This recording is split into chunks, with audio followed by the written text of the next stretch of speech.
Друзья, если вы устали от скрипа пластика, который каждый день вас так сильно беспокоит, у меня есть решение. Вот эта вот маленькая ленточка избавит вас от этих вопросов.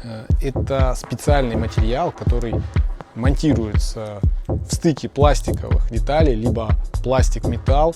И таким образом мы исключаем трение металла о пластик, либо пластика пластик. Для этого необходимо просто точно установить место скрипа, разобрать эту деталь, обезжирить поверхность, смонтировать эту ленту и собрать все обратно. И вы сразу же ощутите результат.